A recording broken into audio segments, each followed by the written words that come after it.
किसान भाई और बहनों नमस्कार। कृषि दर्शन कार्यक्रम में आप सभी का स्वागत है। मैं हूं आपका मित्र सुदेश श्रीवास्तव। किसान भाइयों, किसी बच्चे की तरह खेल खेल रहा है हमारा मौसम। कोई नियम नहीं, कोई कायदे नहीं, कोई सिद्धांत नहीं, कोई उसूल नहीं, और जब तब बरसात होने लगती है, गर्मी बढ़ जाती है, सर्दी होने लगती है, और इस मौसम को क्या कहा जाए ये तो हमारे सियान मन भी नहीं बता पा रहे हैं। लेकिन कारण तो हमें पता है। बहुत तेज़ी से हमने वृक्षों को नुकसान पहुंचाया, प्रकृति को नुकसान पहुंचाया है, और हमने मनमानी प्रकृति के साथ की है, तो अब मौका उसका है। किसान भाइयों, मौसम की इस बदलाव को हम किस तरीके से अपने पक्ष में बदल सकते हैं, इस पर ध्यान देना ज़रूरी है हमारे किसान भाइयों को। और क्या क्या करें इस मौसम में, इन सब कामों की जानकारी फ़िलहाल हम देने जा रहे हैं आज के इस कृषि दर्शन कार्यक्रम में। और आज के जो हमारे मेहमान हैं इस स्टूडियो में, डॉक्टर रोहन शर्मा, जो कि आर्य के कृषि महाविद्यालय सीहोर में असिस्टेंट प्रोफेसर हैं। कार्यक्रम में स्वागत डॉक्टर रोहन। नमस्कार। और साथ ही सीहोर जिले के जमुनिया खुर्द गांव के हरदेव सिंह राजपूत जी, नमस्कार। तो हम बता दें कि एक तरफ हमारे एक्सपर्ट हैं और दूसरी तरफ खेती के व्यवहारिक एक्सपर्ट हैं, यानी खेती के पंडित हम जिन्हें कहें, हरदेव सिंह जी। और दोनों के ही अनुभव लेकर हम वो रास्ते तलाशेंगे जो हमको अच्छे उत्पादन की ओर ले जाते हैं। तो आइए कार्यक्रम से जुड़ते हैं। सबसे पहले हरदेव सिंह जी, आपसे हम बात करना चाहेंगे जी। कैसी क्या रही रबी, क्या बोया था और क्या काटा आपने? तो सर इस साल जो है गेहूं की फसल लगाई थी, और गेहूं में अपने वेराइटियाँ लोकबन भी बोई है और तेजस मालवा भी था, और उसके बाद में प्याज भी लगाया है, लहसुन भी लगाई है। अच्छा, कितनी ज़मीन है आपकी? ज़मीन 9 एकड़ है। 9 एकड़ ज़मीन है। और उसमें से गेहूँ कितना और बाकी फसलें कितनी लगाई थी आपने? 1 एकड़ के समथिंग जो है प्याज और लहसुन था, बाकी 8 एकड़ में गेहूँ था। गेहूँ था। क्या हम उम्मीद करें कि इसका उत्पादन इस बार अच्छा मिला है गेहूँ का आपको? गेहूँ का तो अच्छा रहा इस साल। हाँ, ठीक रहा गेहूँ का, और वेराइटियों के हिसाब से अलग अलग उत्पादन रहता है। अच्छा। हाँ, जैसे तेजस मालवा है तो कहीं बढ़ जाती है, लोकवन है कहीं थोड़ा बहुत कम रह जाता। अच्छा। हाँ, और इसके ऊपर पानी के ऊपर निर्भर करता है। जैसे तो अगर हम कहें कि कितने गुना आया है, तो तेजस आपने कहा कि बहुत अच्छा उत्पादन उसका है। कितना बोया था और कितना निकल पाया होगा? तो 1 एकड़ में लगभग समथिंग के 25 से 28 30 तक पहुंच जाते हैं। 25 से 30 तक क्विंटल हाँ, एक एकड़ में अगर एक आ रहा एकड़ है में तो ये तो हम कहेंगे बहुत अच्छा उत्पादन है, बहुत क्योंकि बढ़िया। 70 से 75 क्विंटल आपने प्रति हेक्टेयर उत्पादन लिया है। ये एक बड़ी अच्छी बात है, और इसीलिए तो हम आपके अनुभव बताना चाहेंगे हमारे किसान भाइयों को। इधर डॉक्टर साहब, जैसे कि इन्होंने कहा हरदेव सिंह जी ने कि बहुत अच्छा उत्पादन आपका गेहूं का आया है, और उसमें भी आपने 3-4 वेराइटीज़ ली थी। क्यों लेना चाहिए किसानों को एक से ज़्यादा वैरायटी खेत में, जिससे कि वो सुरक्षित उत्पादन ले सकें? देखिए, मैं ये बताना चाहूँगा कि एक से अधिक जो जातियाँ जब हम लेते हैं किसी फसल की, तो उसमें सबसे बड़ा जो फ़ायदा देखने में मिलता है वो ये कि यदि कोई एक जाति में उत्पादकता यदि कम हो जाए या उत्पादन कम हो जाए, तो दूसरा उसकी जो है भरपाई बड़ी आसानी से कर जाती है। तो इस प्रकार से जो है किसान को नुकसान नहीं होता और आपके उत्पादकता में कोई कमी नहीं आती है। तो आप क्या कहना चाहेंगे, क्या ये जो पद्धति है एक से ज़्यादा किस्में लेने की, ये आपको सोयाबीन में भी या अन्य फसलों में भी ऐसे ही अपनाना चाहिए? हम सभी में ये इस्तेमाल कर सकते हैं। इस पद्धति को हम हर सीजन में, चाहे वो खरीफ की फसलें हों या रबी की फसलें हों, हम दोनों में ही इसको इस्तेमाल कर सकते हैं इस पद्धति को। हरदेव सिंह जी, आप क्या करते हैं? क्या खरीफ में भी आप सोयाबीन की एक से ज़्यादा किस्में लेते हैं? नहीं, लेते हैं ना सर। उसमें क्या कि अब 2-3 कई वेराइटियाँ हैं, तो सारी वेराइटियाँ की उत्पादन एक अलग अलग होती है। कोई वेराइटियाँ कुछ कम रह जाती है, कोई वेराइटियाँ कुछ बढ़ जाती है। तो 2-3 वेराइटियाँ हैं, जैसे 20-18, 20-24 है, और भी कई वेराइटियाँ हैं। तो उसको सभी 2-3 वेराइटी बोते हैं हम लोग। और ख़ास करके खरीफ में जबकि जोखिम ज़्यादा हो जाता है, और हम देखते हैं कि पानी कभी कम और कभी ज़्यादा हो जाता है, तो इसलिए जो अलग अलग किस्में हैं वो कम समय के लिए भी हों, कम अवधि की भी हों और ज़्यादा अवधि की भी हों। जी जी है। तो ऐसा आप संतुलन बना के जैसे चलते हैं। 95-60 का ले लें। 95-60 में क्या है, उसकी उम्र जो है अवधि कम है उसकी। तो जैसे बारिश कम हुआ, तो कम जब बारिश होगी तो उसका उत्पादन ठीक रहेगा। और लंबा समय जो 110 दिन की वेराइटियाँ भी हैं, तो उसमें क्या पानी जो है नहीं आ पाता बाद में और नहीं गिर पाता, तो वो वैरायटी अपनी कम निकलती है, एवरेज में कम उत्पादन कम होता है उसका। तो इस कारण जो है सभी थोड़ा थोड़ा मतलब कुछ ये भी बोते हैं और कुछ वो भी बोते हैं। तो ये बात बहुत ध्यान देने लायक है, आपके खुद ही किसान कह रहे हैं कि हमें एक से ज़्यादा अगर हम किस्में बोते हैं तो हम सुरक्षित खेल खेलते हैं। तो ये सुरक्षा खास करके खरीफ में तो बहुत ज़्यादा जिम्मेदारी बढ़ जाती है, बहुत ज़्यादा ध्यान देने की ज़रूरत होती है कि हम एक ही दांव, एक ही फसल पर, एक ही किस्म पर दांव नहीं लगाएं। बनते कोशिश हम ये करें कि एक से ज़्यादा फसलें बोएं, और एक से ज़्यादा या एक भी फसल अगर बोते हैं जी तो उसमें हम ज़्यादा किस्में बोएं, जिससे कि आप जो हैं सुरक्षित रह सकें, जोखिम कम हो जाए। डॉक्टर रोहन, मैंने कहा था कि चूँकि गर्मी का समय है और मौसम बहुत बहुत तेज़ी से बदल रहा है, हम जानना चाहेंगे कि इस समय किसान भाइयों को और कौन से ऐसे काम हैं जो निपटा लेना चाहिए। मौसम खुल जाता है, धूप फिर से निकलने लगती है, सामान्य हो जाता है, तब हमारे किसान भाइयों को क्या क्या कुछ करना चाहिए और क्या नहीं भी करना चाहिए, ये भी हम जानना चाहेंगे। बिल्कुल, जैसे कि आपने अभी कहा कि एक फसल किसान ले चुका है, लगभग कटाई का काम पूरा कंप्लीट हो चुका है, तो उसके बाद हम देखते हैं कि जो नरवई है, जो फसल के अवशेष रह गए हैं, उनको हमारे सभी किसान भाई जो है जला देते हैं। तो जो कि बिल्कुल पूर्ण रूप से उसको बंद करने की सलाह किसान भाइयों को दी जाती है। और ऐसा नहीं है कि सभी किसान इसको जला ही रहे हैं, कुछ किसानों ने इसको इस जागरूकता को अपनाया भी है और माना भी है कि हाँ, इसको जलाने से नुकसान है। तो हम फिर से इस बात को किसान भाइयों को बताना चाहेंगे कि नरवई को जलाने से आपकी जो मृदा जो उसकी उर्वरकता है, जो उसकी उत्पादकता है, उसमें बहुत गिरावट आती है। तो ऐसा कार्य ना करें, नरवई को कतई ना जलाएं। और इसके अलावा अभी सबसे पहले तो हमें आपको बताएं कि ये जो जागरूकता अभियान की आपने बात कही है, नरवाई के विरुद्ध जो जागरूकता अभियान की बात कही है, इसमें कृषि दर्शन कार्यक्रम का यानी इस कार्यक्रम का बहुत बड़ा हाथ रहा है, क्योंकि हर मौसम में, हर समय पर कृषि दर्शन में हमारे विशेषज्ञों ने किसानों को परामर्श दिया है कि नरवाई ना जलाएं, अन्यथा आप अपना भाग्य जला रहे हैं। बिल्कुल बिल्कुल सही कहा आपने श्रीवास्तव जी। ऐसा कहना बिल्कुल गलत नहीं होगा। और इसके अलावा मैं साथ ही साथ ये भी बात जोड़ना चाहूँगा कि अभी जैसे मई का महीना शुरुआत हो गई है, और जिन किसान भाइयों ने यदि उड़द और मूंग की फसलें ले रखी हैं तो उनकी तो चलिए फसल अभी खेतों में ही होगी और कटने वाली ही होगी आने वाले समय में।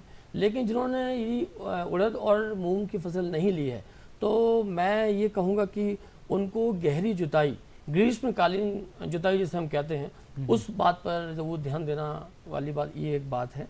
और ग्रीष्मकालीन जो जुताई है उसके कई सारे फ़ायदे हैं, जिसमें मुख्य रूप से हम 3 फ़ायदों को देख सकते हैं। पहला ये कि जितनी भी मृदा की नमी है वो बनी रहती है, और उसके जो है दूसरा ये कि जो कीड़े हैं या जो भी इंसेक्ट हैं वो गर्मी की तेज़ धूप के कारण जो है मर जाते हैं। तीसरा ये कि जो उसकी हवा का जो उसका संचार है वो सही तरीके से बना रहता है। बिल्कुल डॉक्टर साहब, ये आपने बहुत अच्छी बात कही कि जब मिट्टी को हम बार बार जोतते हैं, तैयार कर देते हैं, पलटते हैं, तो मिट्टी के रंध्र खोल देते हैं और वही पानी का अवशोषण करते हैं। और जो आपने कहा फफूंद और कीड़े मकोड़े के जो स्पोर्स हैं और जो उसमें जो मृदा संरचना है उसमें अंडे बनी रहती है, उसमें कोई जो है नुकसान नहीं होता है। तो इस हिसाब से ग्रीष्मकालीन जुताई बहुत फ़ायदेमंद है और हम सबको ये अपनाना चाहिए। हरदर सिंह जी, आपका क्या ख्याल है? आप ग्रीष्मकालीन गहरी जुताई करते हैं? ये करते हैं ना सर। अच्छा। जैसे अभी जो है गेहूँ कटाई के बाद में उसका जो है उसको प्लाव पंजी बोलते हैं, तो उसका गहरी बिना मतलब नरवाई जलाई नहीं, उसकी गहरी हकाई करके उसे छोड़ रखा अभी। अच्छा। अभी कुछ समय तक उसमें धूप लगेगी, धूप लगने के बाद में फिर उससे जो है लेवल किया जाएगा। उसमें पहले बखर चलाएंगे, उसी मतलब कोई भी हरी उसके पीछे बांध कर लो, उसके बाद में उसे और भी नहीं लेवल नहीं हुआ तो फिर उसे हल्का सा रोटावेटर सूखे में करके उसका लेवल बना देंगे। मैंने ज़मीन को तो सजाना है, संवारना है, उसका पूरा मेकअप करना है और उसके बाद ही हमें बीज बोना है, ये आपका है। लेकिन गर्मी की गहरी जुताई जैसे डॉक्टर रोहन ने कहा कि वो बहुत ज़्यादा ज़रूरी हो जाती है और कम से कम 3 से 4 साल बाद तो उसे करना है। वो तो करना ही चाहिए सर। देखो 2 साल के बाद में इसका क्या, जो जमीन जो हार्ड हो जाती है वो हार्ड होते होते ऊपर आ जाती है। तो उसमें मतलब जितने भी अपन फसल लगाए तो उसकी जो मुलायम मट्टी जो है उसका जमीन जो पाठा बोलते हैं उसको, तो ऊपर आ जाता है। गहरी हकाई नहीं करेंगे तो ऊपर रहेगा। और एक बार गहरी हकाई प्लाव मतलब प्लाव करेंगे या जो भी गहरी हकाई यंत्र जो पंजी प्लाव है और भी साधन है गहरी हकाई के, तो उसके बाद में उसका लगभग 2 साल तो उसकी जो है वहीं रहेगा। वो जो जमीन जो हार्ड रहती है वो 1 फीट के नीचे रहेगी, उसके बाद ही ऊपर आएगा। तो 2-3 साल के बाद में डबल से फिर रिपीट उसको करना जरूरी है। तो ये तो आपने बड़ी अच्छी बात बताई कि ज़मीन को कैसे आप तैयार करते हैं।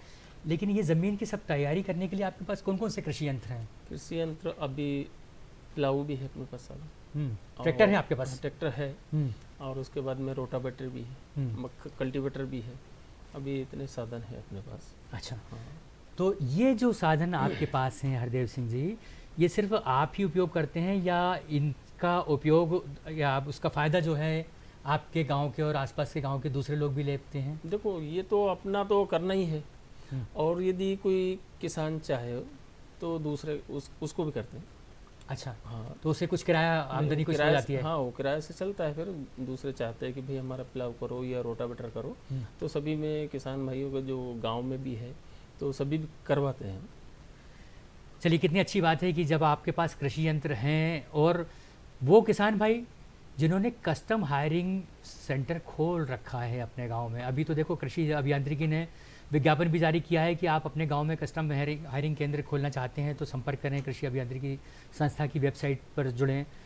तो कस्टम हायरिंग केंद्र जिनके पास हैं, जिनके पास खूब सारे कृषि यंत्र हो जाते हैं, वो किराए से लोगों को देकर एक नियमित आय का साधन कर सकते हैं और साथ में अपने तो खेत में अच्छी खेती कर ही सकते हैं। क्योंकि अगर आपके पास कृषि यंत्र है हरदेव सिंह जी तो ज़्यादा अपना समय से काम पूरा कर लेते हो। बरसात की चिंता नहीं, गर्मी की चिंता नहीं, बोनी टाइम से हो रही है, ये सब तो फायदे अपने हैं ही। और एक सफल किसान के लिए कृषि यंत्र होना बहुत ज़्यादा ज़रूरी है। रोहन सिंह जी, आपने कहा था कि खेत जलाया यानी किस्मत जलाई, और ये पक्की बात है कि जो किसान भाई नियमित रूप से खेत जलाते हैं वो सोच लें कि भविष्य में वो ईंटों के ऊपर खेती कर रहे हैं। बिल्कुल बिल्कुल सही आपने कहा, क्योंकि आपने ज़मीन को इतना हार्ड कर दिया, इतना इकट्ठा कर दिया कि जैसे ईंट हो गई। बिल्कुल। तो अगर आप ईंटों पे खेती करने की कल्पना कर सकते हैं तो आप ज़रूर खेत जलाइए। बिल्कुल सही बोला आपने। या और काम कर सकते हैं आप, जैसे कि ग्रीष्मकालीन मौसम है, क्या ये सही समय है कि हम मिट्टी परीक्षण के लिए अपने नमूने जो है? मैं आपको बस अभी आगे यही बात बोलने ही वाला था, आपने मेरी मुख्य बात छीन ली कि मृदा प्रशिक्षण एक बहुत महत्वपूर्ण पहलू है और उसे हर किसान को कराना ही चाहिए। खासतौर से जैसे अभी आने वाले समय में हम खरीफ की फसलों के बारे में भी जो है चर्चा करेंगे या अभी आने ही वाली हैं, तो उसके पहले मृदा प्रशिक्षण का होना बहुत आवश्यक है। क्योंकि आप पूरी फसल बो देते हैं, कटाई हो जाती है, बट हमें ये समझ ही नहीं आता कि हमें वास्तविक रूप से हमारी मृदा को किन पोषक तत्वों की आवश्यकता है। तो उसको जानना मृदा प्रशिक्षण एक सही तरीका है और उसको कराना बहुत आवश्यक है। और बहुत सीधी सी बात है, मृदा परीक्षण में कोई ऐसा कोई बहुत ज़्यादा तकनीकी नहीं लगना। आपके खेत की मिट्टी है, आप अलग अलग कोनों से लेकर आओ, उसको बीच में कहीं दरी पे रखो, 4 भागों में बांटो, फिर 4 भागों में बांटो, फिर 4 भागों में बांटो, और जब थोड़ी सी रह जाए मिट्टी परीक्षण के लिए आप नमूना भेज दीजिए। चलिए एक छोटा सा विराम और उसके बाद फिर से वापस लौटते हैं। अरे सुन तो। मुझे क्या सुनाना चाहते हो? जो सुनाओ मेरी सौतन को। किसको? अरे वही तुम्हारा मोबाइल फोन जिससे सुबह शाम दिन रात चिपके रहते थे और कहते थे किसान कॉल सेंटर से बातें हो रही हैं। अच्छा ये बात है। हाँ, क्यों, क्या हुआ? अब बात नहीं होती क्या? अब तो झट से बात हो जाती है। संबंधी समस्याओं का अपनी भाषा में तुरंत हल पाने के लिए पूरे भारत में किसी भी फोन से हेल्पलाइन नंबर पर संपर्क करें। किसानों का दोस्त किसान कॉल सेंटर।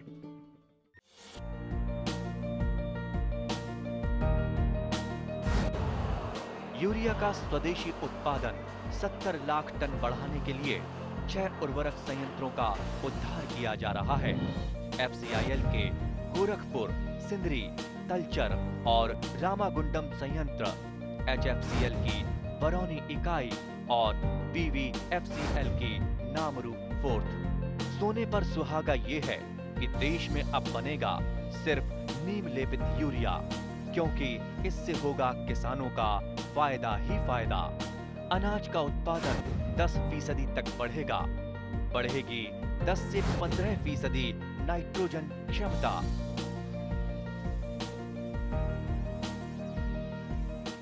किसान भाइयों, पुनः स्वागत है आपका। आप देख रहे हैं आपका अपना कार्यक्रम कृषि दर्शन, और इसमें हम बातचीत कर रहे हैं डॉक्टर रोहन शर्मा से, जो कि कृषि महाविद्यालय सीहोर में आप सहायक प्राध्यापक हैं, और साथ में एक प्रगतिशील किसान सीहोर जिले के ही जमुनिया खुर्द गांव के श्री हरदेव सिंह राजपूत जी के, और दोनों ही हमारे विद्वानों के, दोनों ही हमारे विशेषज्ञों के हम अनुभव ले रहे हैं।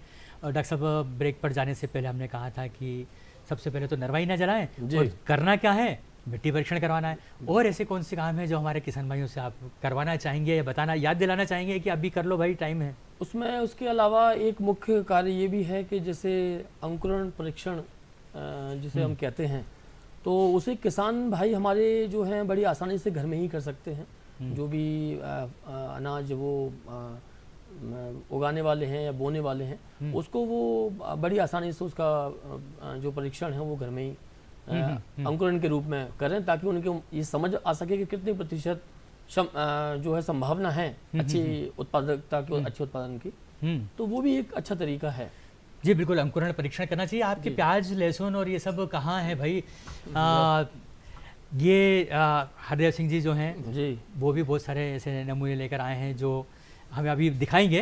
हम डॉक्टर साहब, मिट्टी परीक्षण की हमने बात की। मिट्टी परीक्षण के लिए सैंपल इकट्ठे करना है, और कृषि विस्तार अधिकारियों के जरिए जो है बिल्कुल वो हमें लेब तक पहुंचा देना है। लेब तक पहुंचा देना। तो ये बहुत ज़्यादा ज़रूरी हो जाता है, क्योंकि जब आपको पता नहीं है कि हमारे खेत की खुराक क्या है, बिल्कुल हमारी मिट्टी की क्या मांग रही है, तो आप क्या करते हो कि ज़्यादा खाद डाल देते हो, आप उर्वरक ज़्यादा डाल देते हो, कभी यूरिया ज़्यादा हो जाता है, कभी पोटाश, पैसे भी लगते हैं और वो व्यर्थ भी चली जाती है। तो मिट्टी परीक्षण एक बहुत ज़्यादा ज़रूरी तत्व हो गया। वो हरदेव सिंह जी, ये गेहूँ, ये लहसुन और प्याज भी लेकर आए हैं। ये क्या इसी सीज़न का लहसुन प्याज है? इसी सीजन हम देखना चाहेंगे। हमारे किसान भाइयों को बताइए ना, आपका कैसा है ये लहसुन प्याज? आपका उत्पाद है भाई, आप ही बताएं। साइज तो लगभग मध्यम श्रेणी का है। जी जी। तो ये कौन सी किस्म का, आपने कहाँ से लिया था बीज इसका? ये एलोरा किस्म का है, और इसमें कई वेराइटियाँ आती है और भी। अच्छा। हाँ, तो ये ठीक वेराइटी है, और ये लंबे समय तक मतलब अपन भंडारण करें तो लंबा समय तक रुक भी सकती है। और ये लहसुन है। लहसुन भी बताइए। हाँ, ये लहसुन है। तो ये लहसुन का साइज तो आपका काफ़ी अच्छा दिखाई दे रहा है। लहसुन का साइज, अब ये लहसुन पुरानी वैरायटी, अभी तो नई वैरायटी हमने बदली नहीं इस साल। हाँ, लेकिन बदलना चाह रहे हैं। हाँ, ये लहसुन। हाँ, ये लहसुन है। तो साइज मीडियम लगभग है, और इससे बड़ा भी जाता है क्या? हाँ, बड़ा भी हो जाता है, लेकिन कभी कभी क्या है तब मौसम के आधारित पे जो है हो जाता है। मौसम थोड़ा ऐसा हो जाए और मौसम के अनुकूल है, थोड़ा अच्छा मौसम मिलता जाए उसको, तो उत्पादन और इसकी वैरायटियाँ और बढ़ जाती है। चलिए डॉक्टर साहब, खरीफ में कैसी तैयारी कर लें हम? देखिए, खरीफ के जो तैयारी के लिए मुख्य रूप से हमें बीज उपचार की बात हम अक्सर करते आए हैं। ध्यान देना होगा, बहुत आवश्यक है। और उसके अलावा कौन सी किस्में हमें लगानी हैं, इस पर भी हम अभी चर्चा कर ही चुके हैं, क्योंकि किस्मों का अच्छा होना बहुत आवश्यक है, उत्पादकता के रूप में कहें या उत्पादन के रूप में कहें। और मृदा प्रशिक्षण की हमने बात कर ही ली है। तो ये सारी कुछ मुख्य बातें हैं जो कि हमें आने वाले जो सीज़न है उसके लिए हमें ध्यान देने वाली बातें हैं। और हम उम्मीद करते हैं कि हरदेव सिंह जी, आपने भी सोचना शुरू कर दिया होगा कि खरीफ में क्या बोना है। जी जी। डॉक्टर साहब, आपका बहुत बहुत धन्यवाद जानकारियाँ देने के लिए। और हरदेव सिंह जी, हम भी आपके बड़े आभारी हैं कि बहुत सारी व्यवहारिक बातें आपने यहाँ पे की। और अब समय हो चला है कि हम देख लें कृषि के समाचार। तो आइए देख लेते हैं खबरें खेती की। नमस्कार किसान भाइयों, खबरें खेती की में आपका स्वागत है। चलिए सबसे पहले एक नज़र कृषि से जुड़ी आज की मुख्य खबरों पर। अर्थव्यवस्था में भारतीय पशुधन की महती भूमिका, सिंचाई परियोजनाओं में नहीं होगी देरी, एफपीओ से कृषकों का आर्थिक सशक्तिकरण, पशुओं के टीकाकरण में प्रदेश अव्वल और जैविक खेती पर प्रशिक्षण कार्यक्रम। और चलिए अब देखते हैं समाचार विस्तार से। भारतीय पशु चिकित्सा परिषद के सहयोग से पशुपालन और डेयरी विभाग ने विज्ञान भवन नई दिल्ली में विश्व पशु चिकित्सा दिवस 2023 का आयोजन किया। पशु और मानव स्वास्थ्य और पारिस्थितिकी में पशु चिकित्सकों की महत्वपूर्ण भूमिका को सम्मानित करने और उसे स्वीकारने पर यह आधारित था। वर्ष 2023 के लिए विश्व पशु चिकित्सा दिवस की थीम पशु चिकित्सा व्यवसाय में विविधता, समानता और समावेशिता को बढ़ावा देना है। इस अवसर पर केंद्रीय मत्स्य पालन, पशुपालन और डेयरी मंत्री पुरुषोत्तम रूपाला मुख्य अतिथि थे। इस दौरान मत्स्य पालन, पशुपालन और डेयरी राज्य मंत्री डॉक्टर संजीव कुमार बालियान और उद्योग और आंतरिक व्यापार संवर्धन विभाग के सचिव श्री राजेश कुमार और भारतीय पशु चिकित्सा परिषद के अध्यक्ष डॉक्टर उमेश चंद्र शर्मा समेत कई गणमान्य व्यक्ति भी उपस्थित थे। सिंचाई परियोजनाओं में नहीं होगी देरी। मुख्यमंत्री शिवराज सिंह चौहान ने कहा है कि नर्मदा घाटी विकास विभाग के अंतर्गत निर्माणाधीन सिंचाई परियोजनाओं का कार्य जल्द पूरा कर लोकार्पण की तैयारी की जाए। कार्य में गुणवत्ता और समय सीमा का विशेष ध्यान रखा जाए। मुख्यमंत्री श्री चौहान ने परियोजना वार समीक्षा कर जानकारी प्राप्त की। उन्होंने कहा कि परियोजनाओं का कार्य पूर्ण करने में विलंब न हो, समय पर कार्य पूरा नहीं करने वाली निर्माण एजेंसियों को ब्लैकलिस्ट किया जाए, निर्माण एजेंसियों को तेजी से कार्य करने के निर्देश दिए जाएं, परियोजना का कार्य मिलजुल कर समय पर पूरा करें। प्रदेश की महत्वपूर्ण परियोजनाएं हैं जो जनता की जिंदगी और कल्याण से जुड़ी हुई हैं। श्री चौहान ने कहा कि बदनावर माइक्रो उद्वहन सिंचाई परियोजना को गंभीरता से पूरा करने की कोशिश करें। उन्होंने परियोजना के कार्य में विलंब होने पर अप्रसन्नता व्यक्त की। श्री चौहान ने संतोष व्यक्त किया कि सांवेर माइक्रो उद्वहन सिंचाई परियोजना का कार्य समय पर चल रहा है। नर्मदा क्षिप्रा बहुउद्देशीय परियोजना का जून में लोकार्पण कराया जाए। परियोजना के संबंध में कलेक्टर खरगोन और देवास से भी चर्चा की। एफपीओ से कृषकों का आर्थिक सशक्तिकरण। कृषि किसान कल्याण एवं कृषि विकास मंत्री कमल पटेल ने सतना जिले के मैहर में मैहर कृषक उत्पादन संगठक एवं मझगवा के ग्राम पगार कला में गैवीनाथ सब्जी एवं दुग्ध उत्पादक संगठन के कार्यालयों का शुभारंभ किया। उन्होंने कहा कि केंद्र सरकार एफपीओ से कृषकों के आर्थिक सशक्तिकरण का मार्ग प्रशस्त कर रही है। सांसद गणेश सिंह, जिला पंचायत अध्यक्ष राम खिलावन कौल, जनप्रतिनिधि और ग्रामीण जन उपस्थित रहे। कृषि मंत्री श्री पटेल ने कहा कि कृषक उत्पादक संगठनों यानी एफपीओ द्वारा संबद्ध कृषकों को कृषि के लिए बेहतर संसाधन उपलब्ध कराने का कार्य किया जा रहा है। पशुओं के टीकाकरण में प्रदेश अव्वल। पशुपालन एवं डेयरी मंत्री प्रेम सिंह पटेल ने कहा है कि पशुओं में मुंहपका और खुरपका टीकाकरण के द्वितीय चरण में भी मध्य प्रदेश देश में सर्वप्रथम है। प्रदेश ने निर्धारित अवधि से पूर्व 15 फरवरी 2023 को 2,07,68,000 गौ भैंस वंशीय पशुओं का टीकाकरण पूर्ण कर लिया है, जो देश में सर्वाधिक है। श्री पटेल ने बताया कि राष्ट्रीय पशु रोग नियंत्रण कार्यक्रम में होने वाले एफएमडी टीकाकरण के प्रथम चरण में प्रदेश में 2,52,00,000 गौ भैंस वंशीय पशुओं का टीकाकरण किया गया था। इसमें भी मध्य प्रदेश सबसे आगे था। एफएमडी रोग पशुधन उत्पादों को सर्वाधिक हानि पहुंचाने वाला रोग है। World Organisation for Animal Health की प्राथमिकता में शामिल इस रोग के उन्मूलन का लक्ष्य वर्ष 2030 है। मुंहपका एवं खुरपका बीमारी से पशुओं को बचाने का सबसे बेहतर उपाय टीकाकरण ही है। बछिया बछड़े को पहला टीका 4 माह की उम्र में, दूसरा बूस्टर टीका 1 माह बाद लगवाना चाहिए। इस बीमारी में पशु को जाड़ा देकर तेज बुखार आता है और भूख कम हो जाती है। मुंह से लार बहने लगती है। मुंह और खुर पर छोटे छोटे छाले बन जाते हैं, जो बाद में बड़ा छाला बनने के बाद जख्म में बदल जाते हैं। दुधारू पशुओं का दूध उत्पादन 80% तक घट जाता है। पशु कमज़ोर होने लगते हैं। प्रभावित पशु स्वस्थ होने के बाद भी लंबे अरसे तक कमज़ोर ही रहते हैं। पशु के बीमार होने पर तुरंत पशु चिकित्सक की सलाह लें। जैविक खेती पर प्रशिक्षण कार्यक्रम। कृषि विज्ञान केंद्र शहडोल के वरिष्ठ वैज्ञानिक सह प्रमुख डॉक्टर मृगेंद्र सिंह के मार्गदर्शन में शासकीय पंडित शंभुनाथ शुक्ला विश्वविद्यालय शहडोल के विद्यार्थियों ने व्यावसायिक प्रशिक्षण अंतर्गत जैविक खेती विषय पर तकनीकी प्रशिक्षण कार्यक्रम में हिस्सा लिया। कृषि विज्ञान केंद्र के प्रधान वैज्ञानिक एवं प्रमुख डॉक्टर मृगेंद्र सिंह ने विद्यार्थियों को कहा कि जैविक खेती की विधि रासायनिक खेती की विधि की तुलना में बराबर या अधिक उत्पादन देती है। अर्थात जैविक खेती मृदा की उर्वरता और कृषकों की उत्पादकता बढ़ाने में पूर्णतः सहायक है। वर्षा आधारित क्षेत्र में जैविक खेती की विधि और भी अधिक लाभदायक है। जैविक विधि द्वारा खेती करने से उत्पादन की लागत तो कम होती ही है, इसके साथ ही कृषक भाइयों को आय अधिक प्राप्त होती है। अंतर्राष्ट्रीय बाजार की स्पर्धा में जैविक उत्पाद अधिक खरे उतरते हैं, जिसके फलस्वरूप सामान्य उत्पादन की अपेक्षा में कृषक भाई अधिक लाभ प्राप्त कर सकते हैं। किसान भाइयों, आज के कृषि दर्शन कार्यक्रम में हमने आज बात की डॉक्टर रोहन शर्मा से, जो कि कृषि महाविद्यालय सीहोर से हैं, और आपने कहा कि हमको इस समय पे कौन कौन से कृषि कार्य करना है और जो नहीं करना है वो नरवाई जलाने जैसे काम नहीं करना है। तो हमें उम्मीद है कि वो चेतावनी आप तक पहुंची होगी। और साथ में जो जमुनिया खुर्द के किसान भाई आए थे, हरदेव सिंह राजपूत जी, उन्होंने बहुत सारी व्यवहारिक बातें बताई और उन्होंने अपने कृषि यंत्रों के बारे में भी बताया, वो इस समय क्या बो रहे हैं, कैसे कर रहे हैं, आगे क्या कुछ करने वाले हैं। हमें उम्मीद है कि जो कुछ कमी हमसे रह जाती है वो ऐसे प्रगतिशील किसान हमको हमारा रास्ता साफ कर देते हैं, हमें अंधेरे में प्रकाश दिखाते हैं।